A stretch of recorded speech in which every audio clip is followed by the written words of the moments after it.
Start. महोदय, हिंदी चिरकाल से ऐसी भाषा रही है जिसने शब्दों का उनके भिन्न देश अथवा भाषा में उद्गम होने के कारण बहिष्कार नहीं किया। विराम।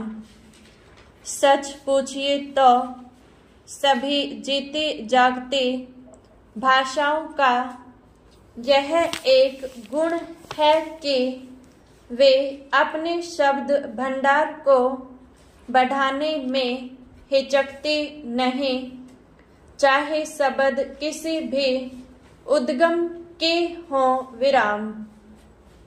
उन पर अन्य भाषाओं का प्रभाव पड़े बिना नहीं रह सकता, क्योंकि सभी जीती जागती भाषाओं में आदान प्रदान होता ही रहता है। विराम।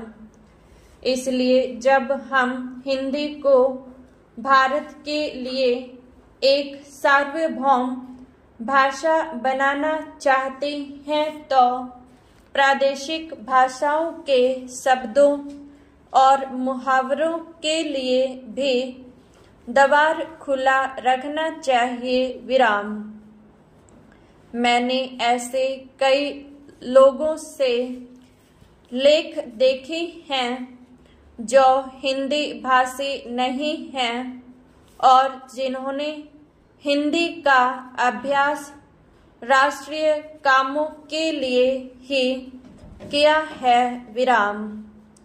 उनके लेखों में कुछ ऐसे शब्द और मुहावरे देखने में आए हैं जो अर्थ तो स्पष्ट कर देते हैं, पर आधुनिक हिंदी में प्रचलित नहीं हैं। विराम।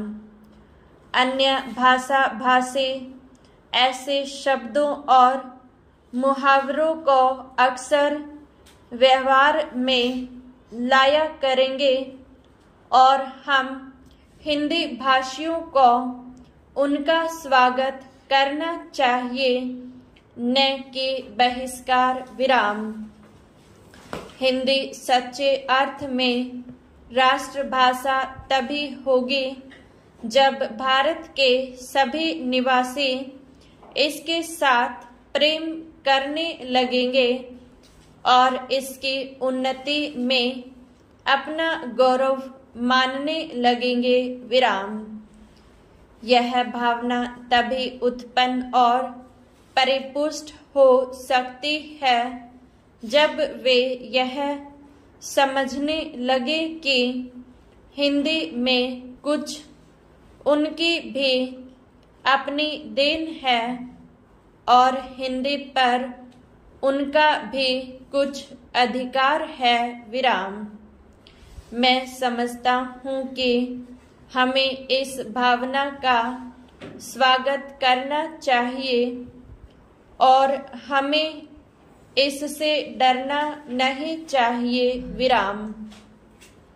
मैं तो यह भी मानता हूँ कि कहीं कहीं हमारे व्याकरण पर भी हिंदी भाषियों का प्रभाव पड़ेगा और हमको उससे भी नहीं डरना चाहिए।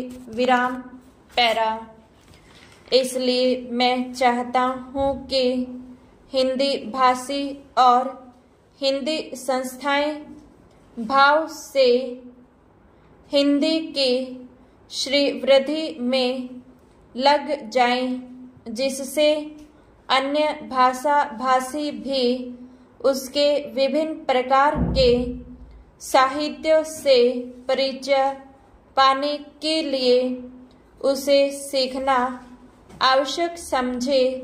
जिस प्रकार आज कोई भी विद्वान आधुनिक विज्ञान से परिचय प्राप्त करने के लिए यूरोपीय भाषाओं का अध्ययन करना आवश्यक समझता है।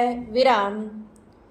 यदि केवल काव्य और ललित कला संबंधी ग्रंथ ही यूरोपीय भाषाओं में होते तो हमको उन भाषाओं को सीखने की शायद आवश्यकता भी न होती, पर विज्ञान से परिचय प्राप्त करने के लिए उन भाषाओं का जानना अनिवार्य हो गया है। विराम।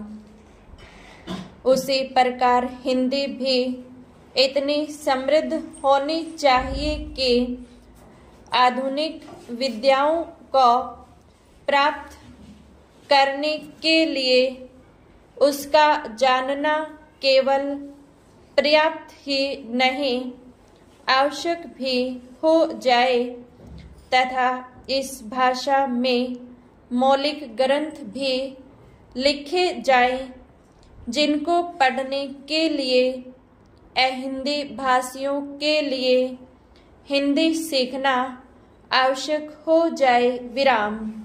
जितनी बड़ी संख्या हिंदी जानने वालों की है, उतनी बड़ी संख्या संसार के 2-3 भाषाओं के बोलने वालों की है। विराम। इसलिए यदि इतने लोगों में यह भावना उत्पन्न हो जाए कि वे हिंदी को संसार की भाषाओं में समुचित स्थान उपलब्ध कराना चाहते हैं, तो हिंदी का गौरव बढ़ेगा। विराम।